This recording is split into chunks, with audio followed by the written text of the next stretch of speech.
నాకు రీసెంట్‌గా చాలామంది అడిగిన డౌట్ ఏంటంటే, "అన్న నువ్వు పండగతో కూడా జిమ్‌కి వెళ్తున్నావు. నీ ఎనర్జీకి, నీ స్ట్రెంగ్త్‌కి, నీ స్టామినాకి రీజన్ ఏంటి? నీ సీక్రెట్ ఏంటి?" అని అడిగారు.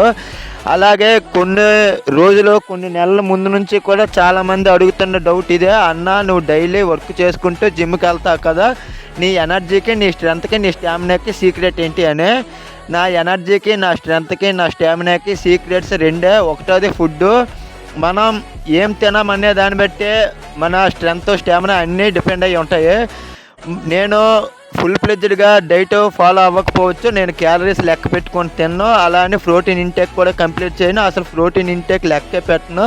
ఎందుకంటే నా దగ్గర అంత ఇన్‌కమ్ సోర్స్ ఉండదు. నా దగ్గర ఉండే ఇన్‌కమ్ సోర్స్ చాలా తక్కువ. నాకొచ్చే మనీలో నేను 50% ఫ్యామిలీకి పెట్టుకుంటాను. మిగతా 50%లో 30% డైట్‌కి, 20% నా డ్రెస్సింగ్‌కి పెట్టుకుంటాను.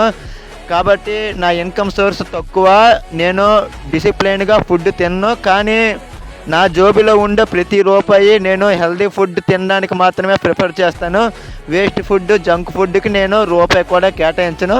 అప్పుడప్పుడు ఫుడ్ క్రేవింగ్స్ వల్ల బిర్యానీ తింటా ఉంటానంతే. నా స్ట్రెంత్‌కి, స్టామినాకి కారణం అంటే ఫస్ట్ ఫుడ్డే అంటాను.